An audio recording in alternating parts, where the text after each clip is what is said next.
No more jokes.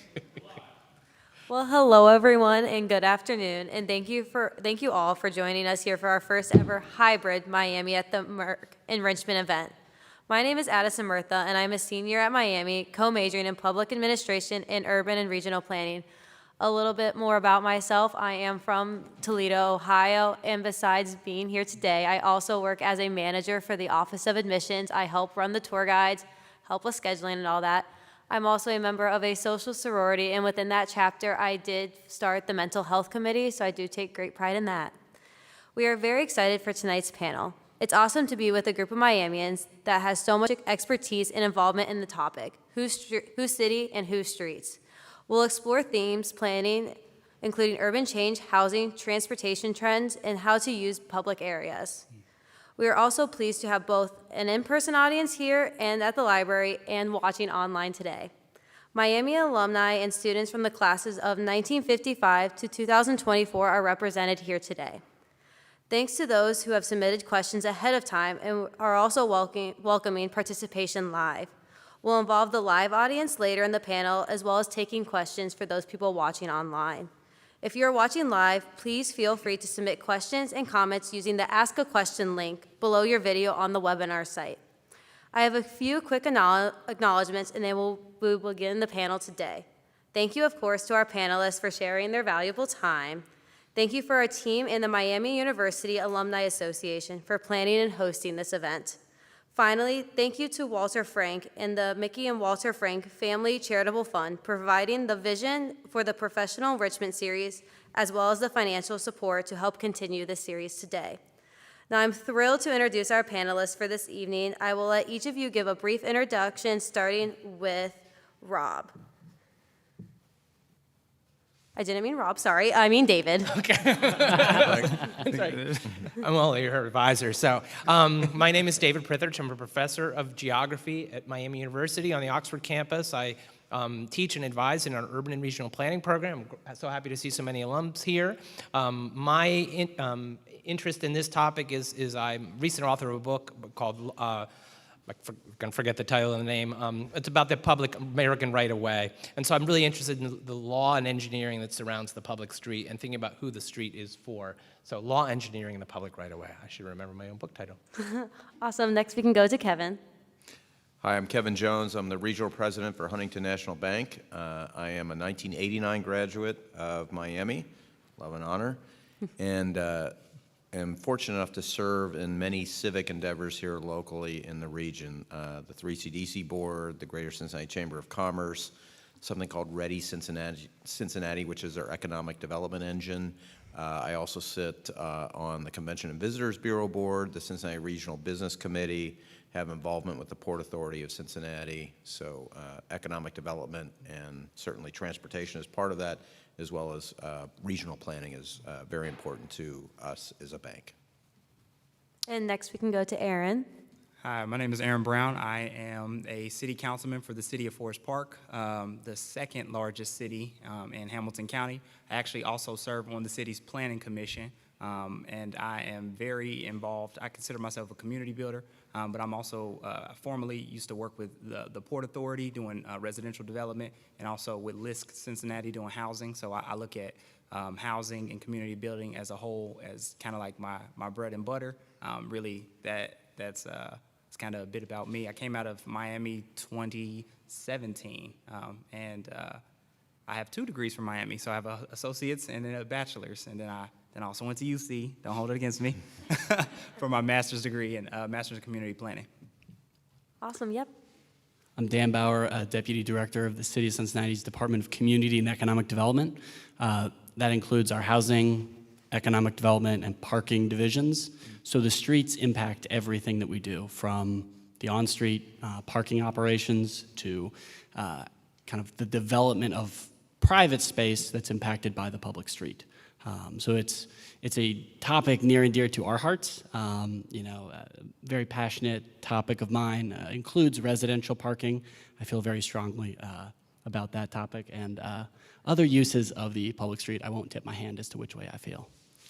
Yes, and thank you for Dan. He is filling in today for Markia Clark. She had to go away on business, so thank you to Dan for stepping in today. So without further ado, we can start our questions for our panel. So the first question is going to be for David. What do you see as the future of the streets compared to now? So it's really interesting. The street is something that all of us use every day, multiple times a day. But that street has evolved over time. 100 years ago, if you were to step out onto the street, it would have been used in very different ways. People would have been walking the street, talking in the street, streetcars, horses. And it was over the last century that it became what we know it today, which is a vehicular thoroughfare. And it was regulated and designed for that. And that's the way we've known the street. But historically, the street over all history has been a public space that served transportation and other uses. And so I think that's the conversation we're having right now, which is like, and it started with this idea, well, okay, the street is for transportation, can we broaden it so it's not just for cars? And we're increasingly asking questions like, is there room for a streetcar line? Are there room for bicycles and pedestrians and scooters and all forms of micromobility? But now we're increasingly asking the question like, well, what about those public space functions we used to have? And that's why I'm really interested right now in COVID and talking about what you guys are doing in Cincinnati and Forest Park, which is there's a lot of real estate in the street. It's sometimes 25 to 40% of your downtown urban areas and streets and parking. What do you use it for so it can serve the goal? So, I mean, I think that, I don't know where things are going, but I think right now people have cracked open the street and said, well, maybe it shouldn't be 100% for cars, and maybe there are other uses. Once you open up that conversation, it'd be really interesting to see where it goes. And we won't even talk about autonomous vehicles. So. Do any other members of the panel have something to add about the future of the streets and what they think it's going to look like? Yeah, I'll chime in on that. I actually just this past summer in August, I along with the rest of the city, I sponsored a bicycle event for Forest Park. It's a smaller suburban community, and I do a lot of walking, do a lot of running. So I was thinking that if I could get people out of their cars as they run to the grocery store or to a restaurant to grab a bite to eat, if I get people out of the cars and then down onto the streets, they would look at it a bit differently.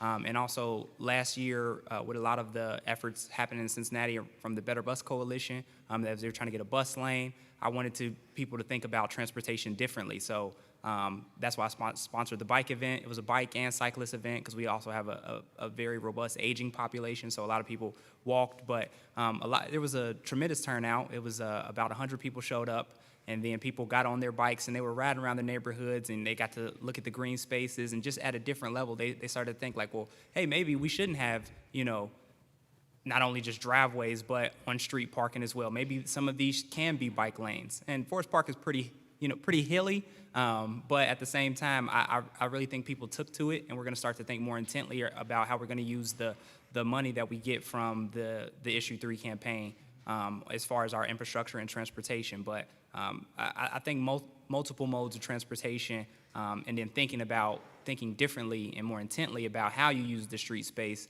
is really going to improve the quality of life of your residents in anywhere that you are. Well, thank you guys so much. So the next Can question. I add just real quick? Yes, I mean, go ahead. I look at streets as like the human blood system. The heart is very important, and then you have the arteries that take blood to the system. The streets are so important from an economic standpoint that if a street becomes deteriorated or it becomes blocked, it blocks economic activity, it blocks development, it blocks value in housing, it blocks all kinds of things. You have to have viable, livable streets that act in both ways, as commuter ways as well as gathering ways, to ensure that not only the heart, but the region is strong. And it's very important that municipalities and counties and governments come together to figure out how to manage this process, because it's so important to, and I hate to sound like the capitalist, but I am the capitalist sitting on the panel, but you have to do this because capitalism is important to ensure the things that drive vibrancy and drive life into the region. So apologize for interrupting your question. Oh, but no, you're good. Thank you. Yeah, so this next question is for Aaron. How can local governments work together to get better streets and improve the current ones we have? Well, actually, I think local governments need to be more open to communicating with one another.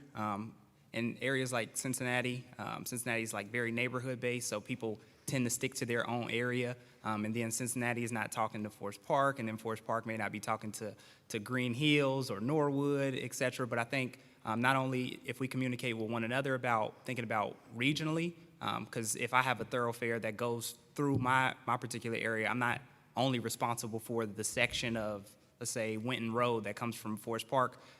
The portion that is in Forest Park has to be just as up to standard as the one in Finneytown and the next municipality. So I think communicating with one another about how we want our streets to look, what they want to look like, what our residents want, and then open the lines of communication with the public.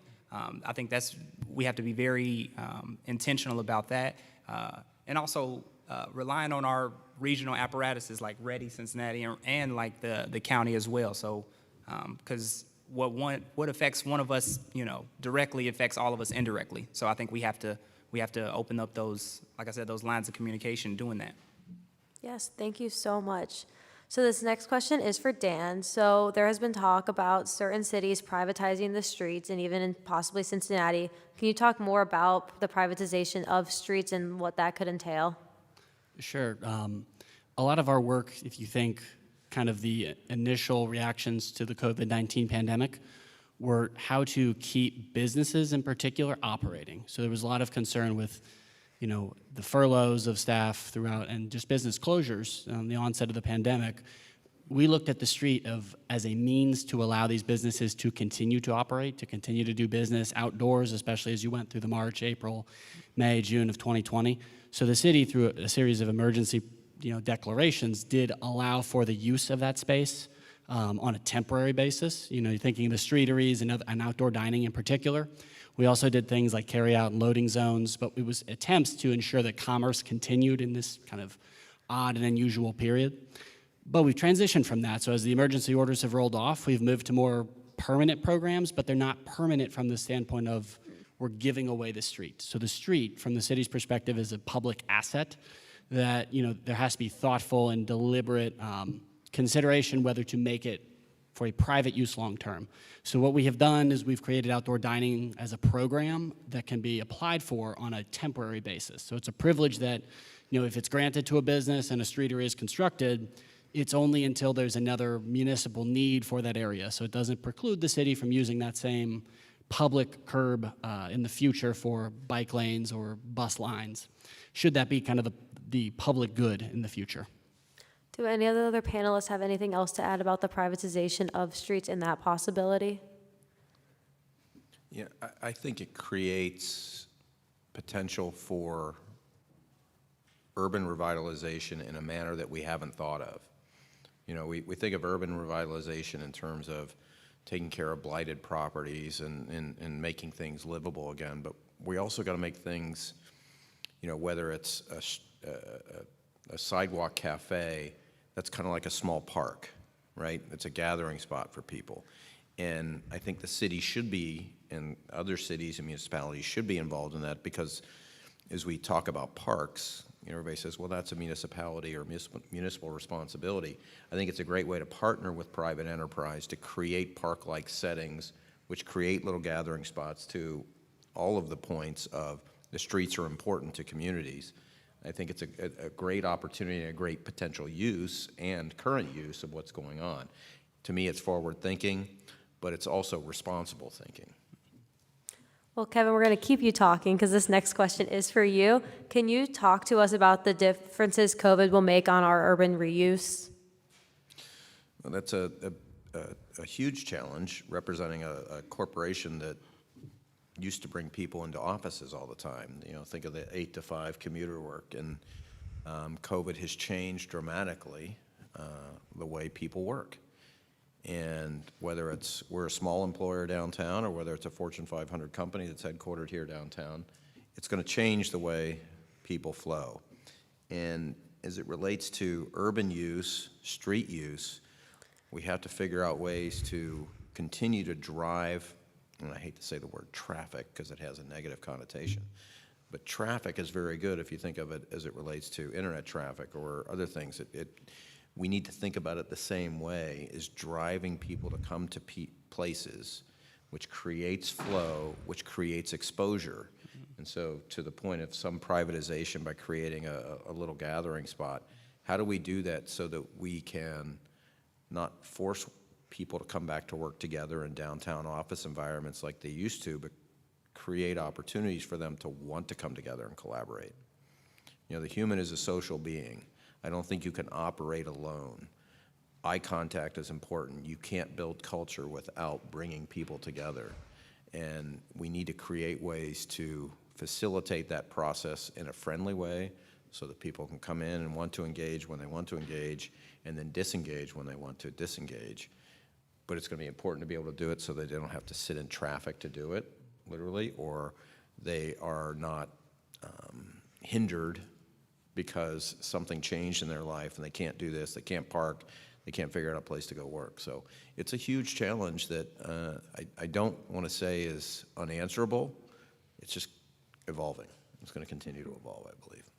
Well, if I could just jump in, I think that the planner and I think communities, if you have long-term goals, then you work towards them, because COVID was an incredible, anomalous event that just, and all of a sudden the city is entirely different, economies are different, downtown can never be the same afterwards. But out of that, lemons can lemonade maybe be made out of. And so those are huge structural changes, like what's going to happen with the employment in downtown central business districts, the changing traffic flows, fewer people commuting. But I think that, as a planner, you think about the long-term goal, and hopefully you can adapt and pivot, and maybe there are opportunities in some of those changes in the process. Yeah, well, thank you so much. So just talking a little bit more about the community, Dan, can you put your input on how you get people in the community to talk about what they want to see in their city and the different activities that they're interested in? So COVID posed a challenge to kind of creating new community engagement processes. However, since the pandemic, kind of the early days of the pandemic, the city has been kind of revamping and working on its community engagement process. We rolled out a process earlier this year that kind of expanded upon what was a historic kind of community council as the primary means of information sharing. So we have our community council still within the city. That's still kind of a means of getting information out and collecting feedback as the city. But for a number of our projects, particularly those that may involve like a sale of the public street potentially, we will do a broader community engagement meeting where like physical notices go out to a property within, I want to say it's a 200-yard radius. I forget the exact radius. But so it's kind of a chance to ensure we've engaged a broader group of stakeholders, and we also send that notice to other organizations within the affected area. So for the city, it's still something that's a work in progress. I don't think we're finished. We as an administration, we have some ambitious goals set for us by our council in the coming year to kind of have a broader, even than that, strategy for engagement. But it's certainly something that's been the subject of a lot of discussion in Cincinnati in the past year. Yeah, can our other panelists that are involved in local government also elaborate on how to engage the community in like these new street ideas and how to showcase them in the best light? Yeah, just to jump off of what Dan was saying, I think Cincinnati in particular is very good at empowering community councils to make sure that there are a broad array of stakeholders who are at the table to know not only what the government is doing, but wanting to hear what the public will want. Because if we're thinking about the streets, we're thinking about streeteries, and if we're talking about COVID, since it has changed things drastically, I think government needs to be very intentional about asking and remembering who are we building for. Right? Like, who is the streets for? We might think sometimes of traffic as like this kind of very nebulous concept, but in every car there's a person, every bus is filled with people. So these people, they utilize these things. So what do they want? And I think Cincinnati is really good at talking to certain community councils in different neighborhoods. And not only just the community councils, but also nonprofits there that are doing work on different things. And kind of randomizing the times in which like you reach out to people, because not everyone is always going to be available at like a 5:30 meeting, so to speak. But making sure that it's or a 3 p.m. meeting, but making sure it's online and going in person and things like that. But in Forest Park, since it's smaller, I tell people all the time, you can't skip experiences like foot traffic, like door knocking, like really going directly to where people are. A lot of time people say, "Oh, government is doing this and doing that," and I'm saying, well, government is us. Like I represent you. I'm not doing anything really without your input. So I want to come to where you are. And I know sometimes it can be difficult. I'm sorry, I might be a little bit loud, but it can be difficult. But really trying to meet people directly where they are and asking them specifically, like, this is what we're thinking about doing. Is this in alignment with what you how you see the community growing overall? Aaron, you brought up a good point earlier, too, that talked a little bit about collaboration. One of the things, and well, I appreciate the way government is forward-looking in some of this. Some of this, too, you need to be focused on maintenance. Because you talked about, you know, a street, while running through one municipality to the other, may look different in one municipality than it does in another. And that dramatically impacts things like home values, livability. You know, if the street is filled with potholes in one municipality and it's clean and smooth in another municipality, everybody's going to be moving from that municipality to the next. Right. Businesses included will move to something that is smoother, has more curb appeal, those types of things. And it's really important that maintenance be factored into some of the things that, you know, municipalities work together on. 100%. Yeah, well, thank you so much. So this question is for David.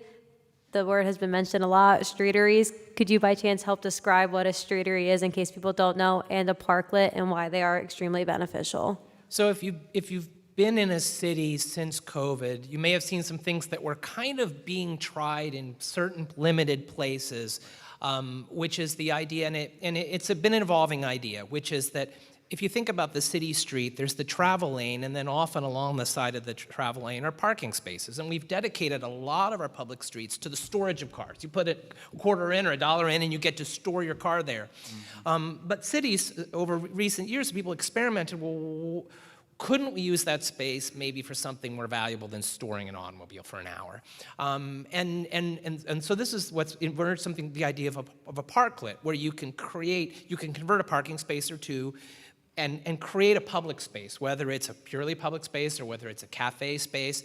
And again, those were kind of just like initial ideas, places that we're tinkering with, that have exploded. So Cincinnati has a streeteries program, and these guys can talk more about it. But if you've been in a city, for example, that I was just recently in the North End in Boston, which is already really a tight little neighborhood, and they've just, because of COVID, the cafe tables now spill out into what used to be parking spaces. And I think that what's happened there is a really profound thing. And it's not just about, okay, it was parking, but it really has converted the fundamental use of what that public right-of-way is for. That does raise all these other questions. I mean, I think a lot of planners were itching to maybe not have so many parked cars on the streets. Can't we use the public space? And businesses were itching, could I have more table seating without having to double the size of my restaurant? Like it was a kind of a win-win, but it does open up some questions that are really profound about, okay, now we're reusing the street, maybe not for cars, but then it's a question of like, who is it for? And I will add real quickly on the decision making, I'm a city councilor in Oxford. Traditionally, streets were engineered by engineers, and engineers aren't, no offense to engineers, public engagement people. They design solutions to solve problems often, and engineering has often been kind of a black box. You didn't really know what they were gonna do, and they didn't tell you. Increasingly, there's a wider conversation about what's happening with the city. So it's more democratic, it's messier that way, but it's a more democratic conversation, and I think that streeteries are just the tip of that iceberg. The challenge, though, with that is that this country was particularly founded on, not founded, but certainly much of its economic life has been given due to the automobile. Yeah. And as an example, if you go to Paris, you never see a parked car on the street in Paris, right? But they have one of the most integrated and vibrant subway systems. Therefore, you don't necessarily need parked cars. So there is a balance there in that process. If you want to drive economic activity, you're going to want people to either be able to park a car or hopefully, you know, forward-looking, be able to at least to pull over and drop someone off in a rideshare or an Uber or, you know, whatever you want to, what might evolve from that. So the automobile in the United States is really important, just because it is an economic driver, and I don't want to say we don't want to lose sight of it, but we just have to balance it. So what I hear you saying is turn the streetcar into a subway, right? Well, we have a we have a subway, which is never utilized. Yeah, we gotta, so you know. Yeah, if we finish it, yeah, I'm in favor of that. But that's a $1 trillion problem we can't tackle right now. But it's interesting because if you go to Paris or European cities, they still have cars and they tend to be parked underground underneath the buildings. Yeah, you know, so they've moved a lot of their parking into structures, which is a whole other, like in the urban development. Well, not spheres. necessarily. A lot of people just don't own cars. Yeah, they you know, so cars are literally used as a vessel, and then the cars end up outside someplace else, right? Here, they're an important part of the United States in terms of car ownership is part of a process, and it's a factor here. And it's the convenience of having your own car so that you can get into a car when you and you're on your schedule, not on someone else's schedule. Well, and you think if we go back to 2019, how, business owners and residents and even cities felt about cars on streets in parking spaces, and kind of turnover that's for businesses, that's money. Those are people in the door. For the residents, that's, hey, there's a guarantee, like if my friend comes over, there's a place to park. And for cities, it was revenue. And so when the pandemic hit, that all went away. And so we had this opportunity to just kind of reconsider, is that the best use? Or can we kind of have some longer term visioning for the use of that space? I mean, I can't see, if we go back to 2019, I can see how that conversation about, parklets would be very different, right? Like these streeteries it'd be a passionate response in the opposite direction. And so I think, when you think it's a really, you try to find the good things that have come out of 2020. And certainly this is an idea that I could not have seen gaining traction, going back just a year and a half. Well, it's a good thing, but, as an example, parking is a very vibrant economic entity, and people that build parking garages or, for example, have parking lots at airports, when the pandemic hit, their business model was severely impacted. Yeah. And, one of the things that adds to economic vibrancy and downtown livability are parking garages, because it pulls cars off the streets and allows the streets to be more walkable. And the people that invested in parking garages suffered dramatically during COVID. They're also being faced with an onslaught of rideshare, Uber, Lyft, others, because no longer do you need to park your car downtown when you come downtown for dinner or a show or to a ballgame. Well, I lived in DC this summer, so I had my fair share of public transportation and finally learned how to use the metro with 2 weeks left by myself. So I might add by myself. I always had a friend with me. Aaron, could you speak a little bit more about the importance of public transportation and overall how it can build a community closer together and the environmental impacts of it? Yes, so like you actually, coming from a mostly car transit-oriented city, when I did Inside Washington, my professor was telling me, oh, you're not going to need your car. And I'm from Cincinnati, so I'm like, I'm going to need my car. But I quickly realized that when you have a well-integrated transportation network, you do not, absolutely, you do not use a car. So I learned to use the metro very quickly, and I loved it. And I was thinking, why can't Cincinnati do this? Because DC, like Cincinnati, is very neighborhood-based. It's kind of like a patchwork of different, very distinct neighborhoods. But I noticed that while there is a lot of on-street parking, everything's kind of built out to the sidewalk, so that creates that vibrancy and that fabric where you want to walk around, where you want to, you can immediately see into the storefront, and you're really not, worried about too much about your car, where you're going to park. So I think parking garages do serve a purpose as they capture the car, but when we think about the built environment and who cities are for, we do want to get people out of the metal box and onto the street, and that was part of the impetus for my bike event. I wanted people to get on at a different level, to look at their neighborhood, to see the green spaces, to see the houses in a different light than just driving past them and worried about the stop signs and the flow of traffic. But transportation is critically important to not only just community vibrancy, but as it develops, if you have less cars on the street, you can have better quality of your air. You can have less congested times as you go through a particular neighborhood, but you really get to look at your area, and that's when you can decide, like, okay, what do I want? What do I want here? It would be nice to have a streetery, or it would be nice to have like a parklet at this corner, because now I'm not just in my car thinking about getting from A to B. I'm taking the time to stroll through my area. So, and this area is for me. This is where I live, and I don't want to hear, a ton of cars and have a ton of smog and everything else. But it does take a significant investment. And I think, if anything, we need to have a streetcar in Forest Park, because we're kind of like a loop. So, but yeah. Yes, well, thank you so much. So this next question it's going to continue with public transit, and it's for Dan. So there's been a lot of talk about Cincinnati being very community-based and having a variety of different neighborhoods. How could Cincinnati work to connect those neighborhoods to the big part of the city that typically are underdeveloped and don't have as much traffic flow? Yeah, so I think for the city, kind of the neighborhood artery roads that are kind of built for the car. For us, it's how do you re-envision those areas, those neighborhood business districts or other commercial corridors where if you can make those spaces more friendly to the pedestrian, the folks who live just, on either side, usually up a hill in this city, right, like on either side of the road.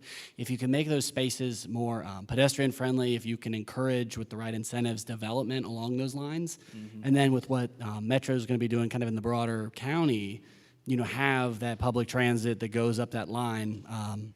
The hope for us is that that can spur in these areas that haven't seen as much investment over time, that haven't seen the OTR and the CBD type investment, that can spur development. Because we have areas that, they have had development in the historic past, but kind of in recent years, the city's been looking at, okay, how do we kind of encourage, one, developers to take a chance in these neighborhoods and build something that, can stand the test of time?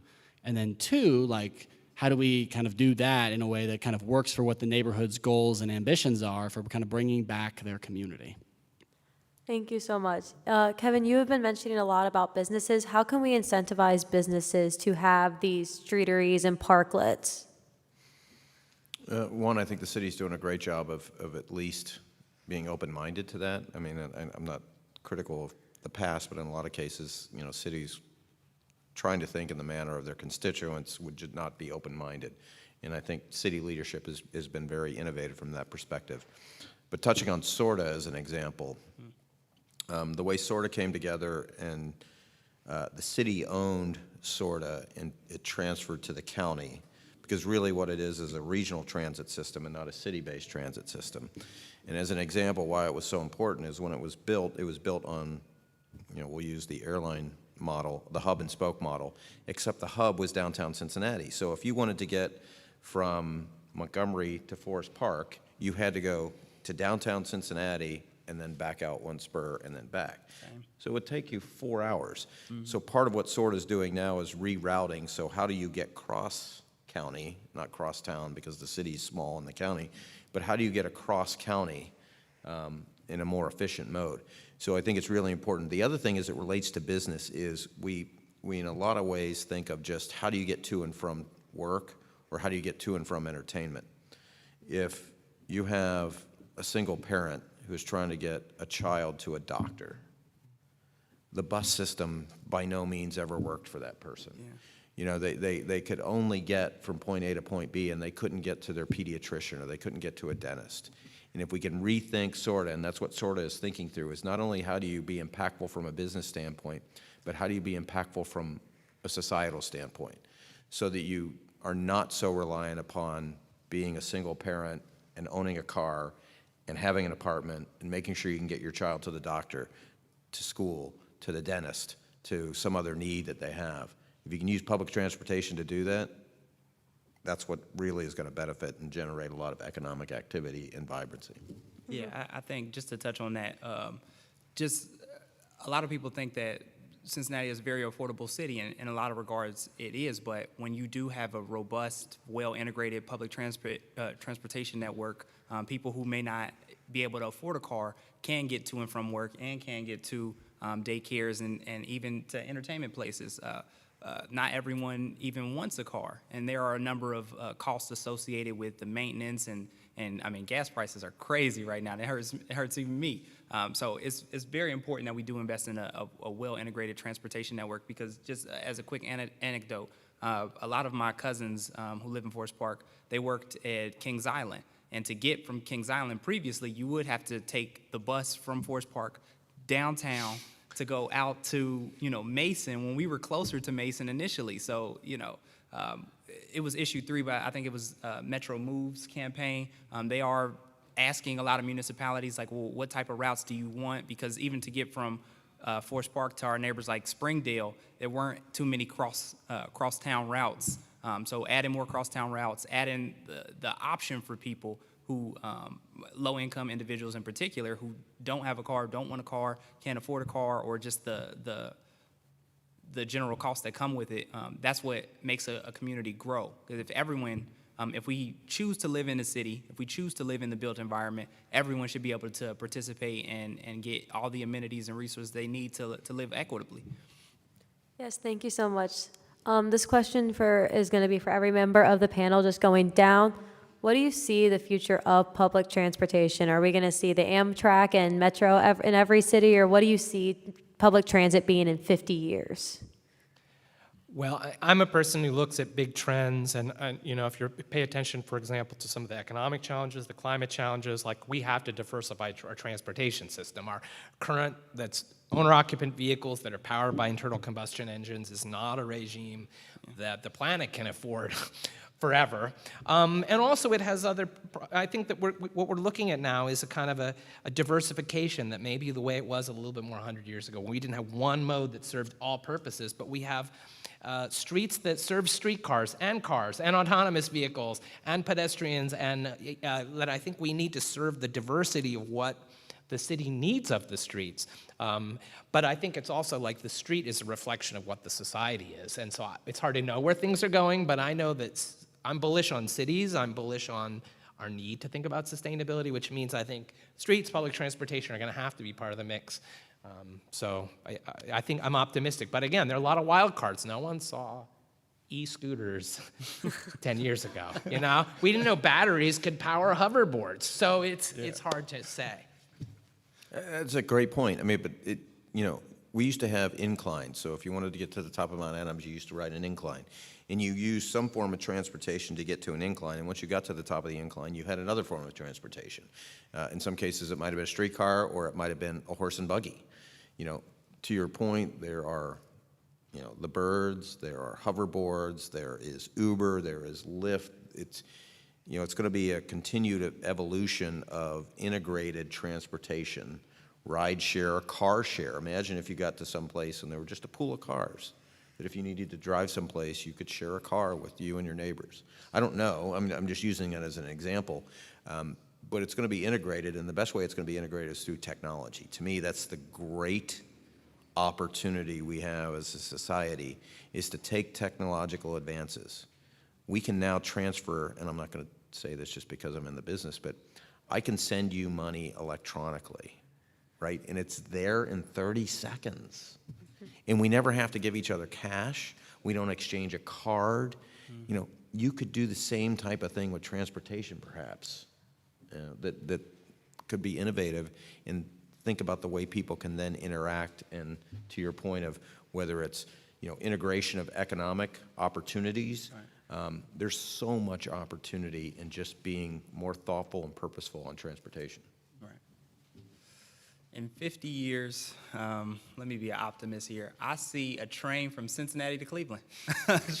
Truly, that's something that I think would that would benefit Ohio greatly. We are kind of primed as, a lot of people look at the Midwest as, oh, we're not like the West Coast where a lot of tech is, and we're not like the East Coast, but essentially because we don't have what a lot of those cities have, which is a more robust and more well-integrated network of like subway systems, we can start right now, and we can have the most advanced, transportation network, not only in the country, but in the world. I had a friend who spent a lot of time in Europe, and they said that they could get to any country just by a train. And if I could take a train from Forest Park to downtown Cincinnati, because my commute right now is terrible, and we all know I-75 is constantly under construction. But even if it took just as long, I wouldn't have to worry about getting gas. I wouldn't have to worry about the traffic. I wouldn't have to worry about a number of different things. So I think transportation, unlocking that piece, and doing that through a well-integrated system, but more importantly through very intentionally a train or a subway system, that's key to unlocking the growth of our region, and really not only connecting us to our peers, but allowing us to outperform them. A lot of people talk a couple years ago when Amazon was looking for HQ2, Cincinnati put in a bid, Forest Park put in a bid. A lot of us did, but when we didn't make it to the second round, everyone was going, oh, hey, what happened? And when Amazon put out their list of demands, and the reasons why a lot of people didn't, but Columbus and Indianapolis did, one of the main reasons was transportation. And they said even though Columbus doesn't have, like a subway system, they have a plan in place to, improve their existing bus system.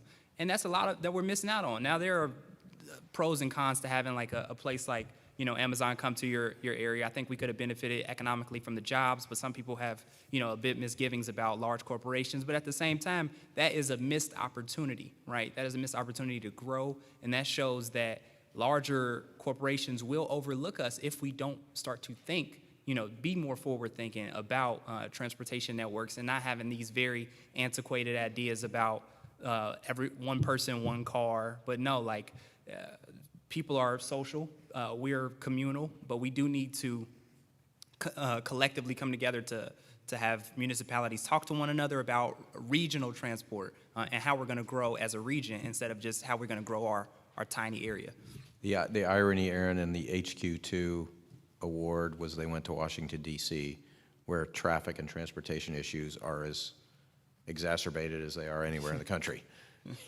I mean, we were involved at Ready in this bid process, and I scratched my head. You went to a place where they talk about the Beltway, and the commute around the Beltway is the most challenged in the country. Yeah, their cars are bad, but their subway is. It is, but still, transportation is a huge issue in DC Metro.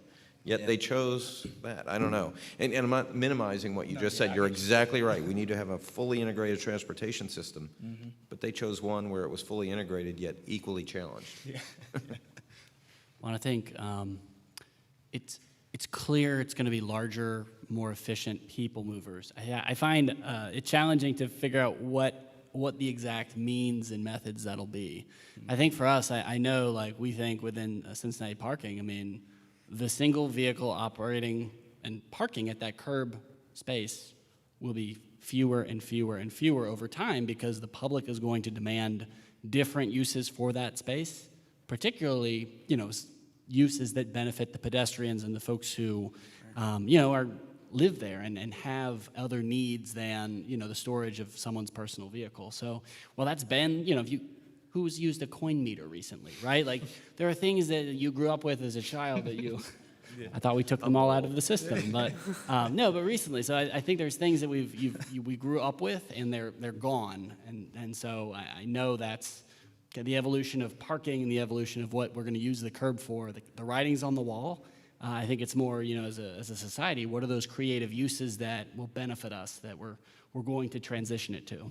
For the record, they still have coin-operated machines in Oxford. Yeah. They do. I did put a coin in. They do. I did put a coin in Oxford when I was up there when my son throwing shade or graduated in anything. I 21. I apologize. had to shove a coin in. Yeah, I got a lot of tickets. I hope we can. When I was And at my friend was picking We me up all from work love today, Oxford, right? And they got a $75 ticket because they were over by 1 minute, and the parking meter was just behind them. So enough questions coming from me. We're going to open it up to the audience, the ones that are live and also online. So we're going to first start with the live audience. If you guys have any questions, feel free to stand up. Hi. So speaking of Oxford, Okay. Do we have a mic that the audience, Oh, I'm gonna online repeat- audience can I'm hear? gonna Or you're going to repeat repeat it, that. sorry. Yes. If you get your Tell me name and please your to year. shut up. speaking of Oxford, we have a lot of alumni here and watching who haven't been back. David, I'm kind of looking at you. Can you talk about what recent changes have been made or maybe what's happening? Are we really going to get that Amtrak station? Okay. The question was about the current status of Oxford and the future of it with its public transportation systems. So yeah, I've been teaching planning, and I've been on the Planning Commission, City Council. I'm a transportation nerd, and so we've been working really hard for a long time. These are infrastructure's really expensive. It's hard to reform. So if you come up to Oxford, we can talk about some of the things that have happened. Oxford is a far more bikeable and walkable community than it was even just 10 years ago, in terms of the width of our sidewalks are now wide enough to accommodate all of the pedestrians and the bicycles and the hoverboards. We have an increasing network of bicycle lanes around the community because we really think like college towns should be bikeable. You will also see, for example, in terms of parking, if you come to campus, it's not as easy as it once was, maybe to park in the heart of campus. We want it to be easier for our visitors, but you'll see remote parking and buses that bring it in. One of the big infrastructure things we've done is the Oxford Area Trail. The community is in the process of building a 12-mile multi-use path that's going to circle the community with spokes to come in.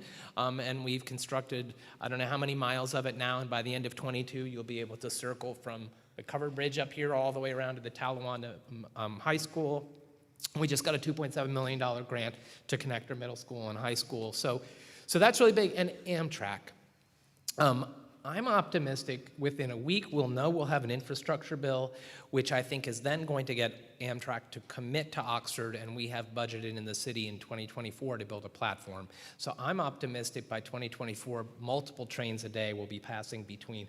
The Cincinnati-Indianapolis corridor is one of the most important transport corridors in the Midwest, and particularly in terms of rail. And so I think Cincinnati, Oxford, Indianapolis, and Chicago are going to grow together in ways that, like, we'll never have I-75 in Cincinnati, in Oxford, but we may be on one of the most important rail corridors in the Midwest. And so Are there any other questions from our audience that's live here today?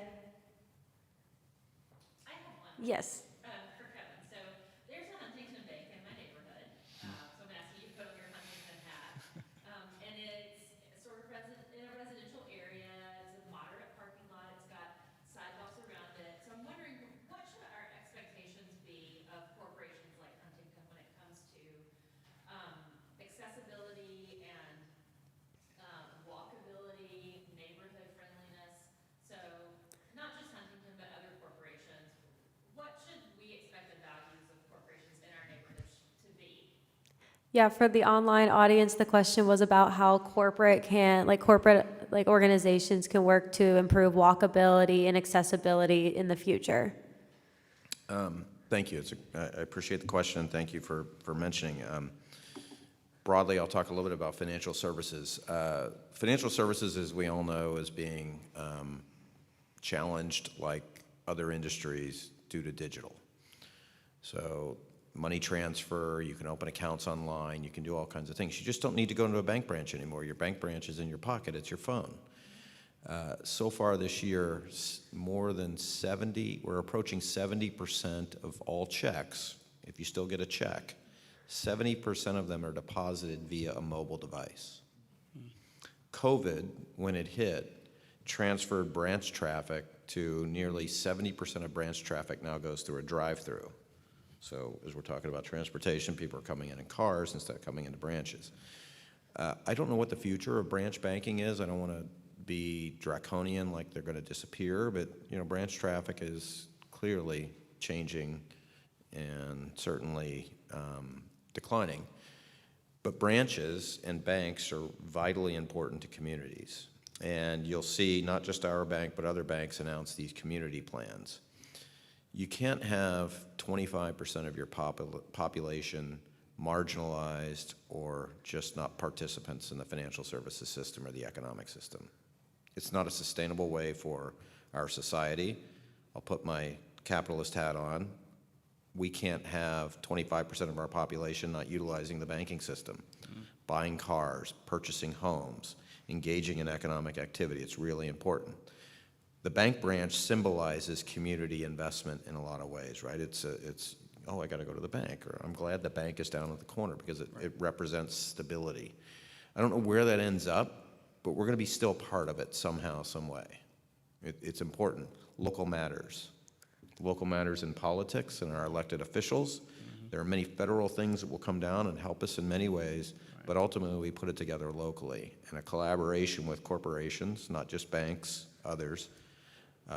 Our government and elected officials, the administrators, is going to be very important. I don't know what it looks like, but being able to sit at the table together and understand that you have to continue to invest in creating vibrant, livable communities that have economic opportunity for all.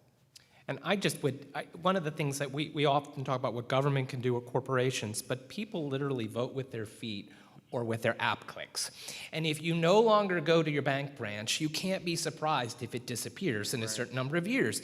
And so I think that all of us in our communities have to think about what kind of community we want to live in and then support those activities we hope will survive. We won't single-handedly prop up the local bank branch, but But that's the only way the local bank branch with Lisa behind the counter is going to be there. Or you want your local banker operating in a small regional office there in the particular community. Right. You know, you don't want them, and we do operate virtually, but, you know, if your banker, while virtually, is in Sioux Falls, South Dakota, how does that help Forest Park, or how does that help Norwood or the city of Cincinnati? I don't know. Are there any more questions from our in-person audience? If not, I do have a few questions already from our virtual audience. So the first one is going to go to Aaron. It's, can you speak to affordable housing in urban areas? This is from Mr. Doug Fay. He is from the class of 1974.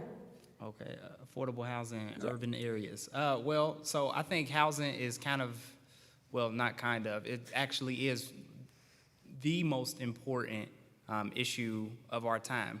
We need to build not only, market rate housing like everyone is kind of focused on. We need to build affordable housing, workforce of all types, because there are a number of reasons. So currently, as we know, there's a conversation happening in places like OTR around gentrification. The issue isn't so much that more people are coming in, it's that people are being displaced. Everyone wants their environment to have, investment and urban renewal. People enjoy that. It's just when things become displacing, when people are priced out of areas, that's where the issue comes from. However, we all share a tax burden. And if you don't have people of every different, income level in a particular area, the taxes can, even for middle income people, be very detrimental. So I think unlocking affordable housing and building more housing of all types is really the key to making sure that the urban environment is equitable for everybody, and not just like a select few, or not just for people who can afford it. But if someone who it makes $30,000 a year, they should still have the opportunity to live in an OTR or Pendleton or a neighborhood that's on the rise, whether we're subsidizing their housing through like luxury condos, or we're making sure we're subsidizing through like local governments. But unlocking that is critically important to our growth as a nation in the future. Otherwise, like, who are we building for? That's kind of the question I return to quite often, because the built environment should be for everyone. A lot of people think that if you can't afford somewhere, you should just move somewhere else. But we are social creatures. We chose to live in a built environment. We chose to live in a city. It's really like kind of the greatest invention of humanity. If you think about the city, not everybody lives on the outskirts or in rural communities. We chose to live in a city, so everybody should be able to afford transportation and housing in that area, not just for a select few. Thank you. So this next question is for David. So putting on your professor hat, are there different approaches needed for smaller cities versus larger cities when it comes to the redeveloping the street? Well, as someone, I spent a lot of time in Oxford, and Oxford is a small town, but even a small town has some of the same complexities and issues that larger places do. So I have trouble sometimes seeing the difference. I think of like Oxford as being like a neighborhood. It would scale in a larger area. We just happen to have cornfields at our boundaries and not some other municipality. I think the small town, I don't know, it just depends on the small town. Oxford, I consider, it's a small city. It's a town, and we have the same parking management issues, public transportation, we have urban redevelopment, we have affordability issues, we have loft condo gentrification, so I think that in microcosm, most small cities have many of the same issues. I do think that the governance is a little bit different. Like Oxford is a very small town, and that has pros and cons in terms of the governance. It's not some structure that's out there to solve the problem, and the impacts are felt like there's no anonymity in a small town in terms of if you affect a policy, you know exactly who it's affected. So, I think that I also think that small towns, if we think about some of the changes that are happening in corporations, for example, and remote work, I think there's going to be a great renaissance in small and medium-sized towns because if if you don't need to live in Manhattan or Nashville, where might you work remotely? And so I think there's going to be a lot of opportunity where people are going to choose to live in those places that are livable, that are relatively affordable, where the schools are good. And we may have an affordability problem because of that demand, but that might not be a terrible thing for the Hamiltons and the Oxfords and the Eatons or wherever. So. Well, but you have a unique challenge in Oxford, whereas 8 months out of the year, you have 18,000 people move in and feel like they own the place for those 8 months of the year, right? And they might even have parents who come in and invest in it just for 8 months out of the year. So there's a real dynamic there that puts pressure. Oh, yeah. I mean, Right? we were talking to some of the students about the housing. I mean, housing in Oxford is as expensive as it is in many metropolitan areas. $4,000 or $5,000 per semester per bedroom. Yes, I dealt with that for 8 years. Yeah, so we have, and in fact, there's a term called studentification, which is the gentrification with the blight. So the two factors come together. So anyway, yeah, small towns have real challenges. Oxford has real challenges, but I think they share a lot in common. Like I'm sure the things you struggle with on council in Forest Park are distinct, but some of the themes are the same. Yes, thank you. So this question goes to Kevin. What do you think the impact of virtual shopping/working and socializing will have upon our streets? Will there be less traffic in the future and more to do with the internet? You know, I hate to like opine on massive trends because I think it's more like a pendulum process where, you know, the pendulum was forced to swing radically 18 months ago. And we find ourselves in a spot right now where the pendulum, I hope, isn't as far as it is. And, you know, it might gravitate back. I think what we're all learning is there are new tools at our disposal that give us greater flexibility, which allow us to become even more efficient.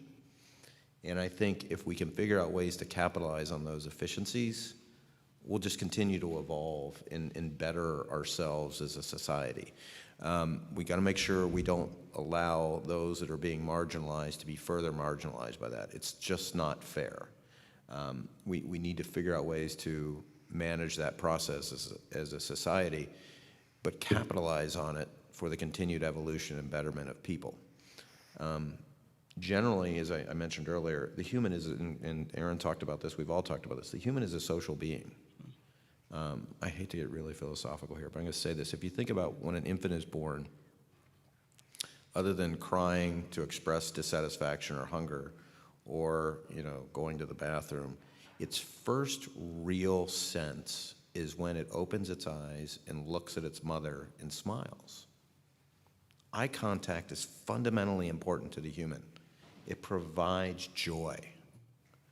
We're going to come back together. People are going to shop again. People are clearly dining again. They're going to basketball games and football games and baseball games. We're going to figure out ways to come back together. We're just going to do it better than what we were before. Thank you. So we have time for one more question, and we're going to start with Dan, and then we're going to go down the line. So the question is, as COVID has forced us to expand what outdoor dining looks like, what are some less obvious businesses and industries that could be a part of the next wave of outdoor customer engagement? Yeah, so I was just thinking about this actually when Kevin was speaking. You know, for online and kind of the challenge with just retail and brick and mortar retail, that like for anyone who lives in a neighborhood and you have brick and mortar retail, you want your brick and mortar retail to continue, and hopefully you're patronizing the retail. But the thought from the city is that's obviously economic activity within our boundary that we want to encourage. How do we use, and that's kind of the question for us, is is there a way that the street can be used in a way that encourages, you know, those small retail businesses in a similar way to how we've been able to open up the street for use with outdoor dining? You know, because every small city in the county has the same challenge. If you're competing with, you know, Amazon, you know, and they're the ones who, you know, are challenging some of your small businesses, what are the avenues, I suppose the economic incentives you can give through use of public space, public streets, or other spaces to encourage these businesses to grow and thrive? And obviously the persons who run them are your local residents, which has just kind of a cascading local benefit. So I think that's certainly a challenge where I don't have the answer, but I'm certainly thinking, you know, public official, how do we meet this challenge that our businesses are experiencing as they recover from the pandemic? Yeah, that's going to be the fundamental question that we have to answer coming back into the concept of normal. Honestly, I think retail in the conventional sense have been dying for a while. What people are really paying for is the convenience. If things are one click away, there's no reason to spend money to get gas to go to the store. But I think, kind of touching on your point earlier, I think we might return to kind of the Robert Putnam, the bowling alone concept, where people start to form more social clubs and organizations again as we move to a new state of normal. I don't think we're going to want to return to the office as much, and we've seen the trends that a lot of people didn't come back to work. I think we're going to go into more of a hybrid model where you do 20 hours in the office, but then you do 20 hours at home or in a co-working environment. So I think retail itself, or there will be more restaurants and bars and things because we are social creatures. We're going to continue to do that, but I think retail itself is going to get more and more convenient for people to just click, and then we might see more delivery drivers. But I think people also might rethink office space. We have so much dedicated like office space, and since jobs realize people want to work remotely a lot, they might have shorter leases, or they might convert it into a co-working space. But with that, I think new businesses are going to start to pop up where we see people like, this is not an office anymore. This is just a social gathering area. I think we'll start to see a lot more of that in the future. People just having like small venue areas that people can come and commune. Aaron, that's a great point. I mean, if you could create an experience, right? There's digital and online experiences, and then there's also in-person experiences. If you can create an experience, it's going to bring people in. It's going to bring people together. I think it's probably hard to buy a candle online because you can't smell it. You might get something, and they're going to develop technology to do that. But there's still something about whether it's perfume or whether it's just something that's really interpersonal. You want to do it because it's tangible. Yeah, something. And I think if you create experiences like restaurants are creating these dining experiences, whether they're wine dinners or whether they're other types of things. The concept of going someplace is still tangible to someone. It's just going to it's going to challenge us to be better and create better experiences, and not just rely on, our mass merchandisers are great. They provide value. Right. You can get toilet paper inexpensively. You can do those types of things. But still, people want something tangible. They like an experience. Look at this place. This place has been around here since forever. It's a beautiful place, and I wish more of you that were online someday would come down as you feel comfortable to do so. But we're in a really terrific place. It's been here for 100+ years, surrounded by books. People are reading books still, right? They're not just doing it all online. I think there's a tangibility thing that I think people like. So I think that like the panel title, which was about whose streets, whose city, I mean, it's kind of an open question. And what's so interesting about the street, what's interesting to me is that it is that circulation system, it's public space, it is like that network that holds the whole thing together. And what's so interesting about that, it is a public space, but adjoining it is our private businesses and private homeowners, and it's that interface. And so the question about it is like, well, what do we want our city to be like? I mean, do we want it to be a place that prioritizes vehicular flow? Do we want it to be a place where, you have cafe, or somewhere in between? Because we want both of those things, and they're going to be really hard to resolve.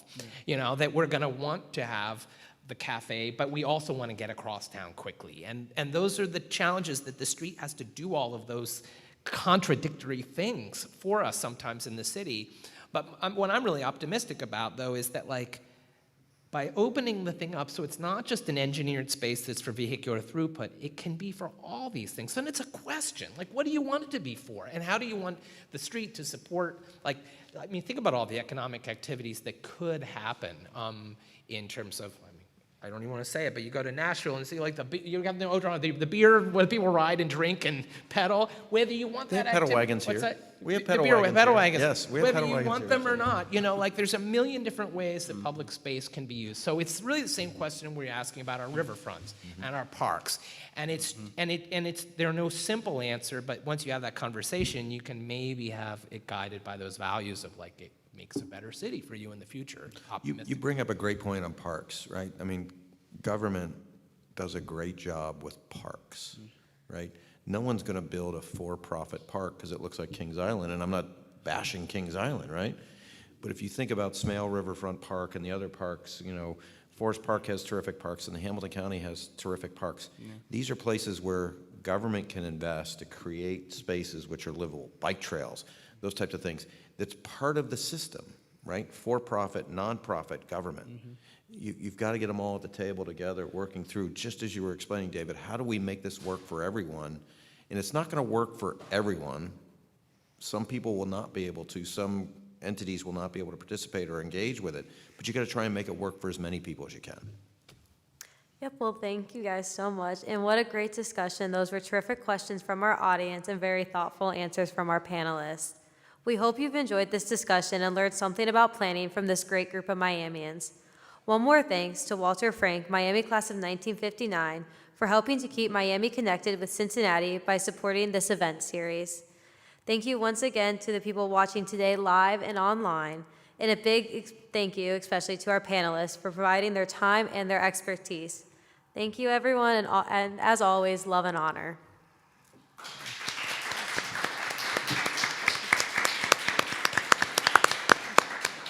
Great job to you. Yes.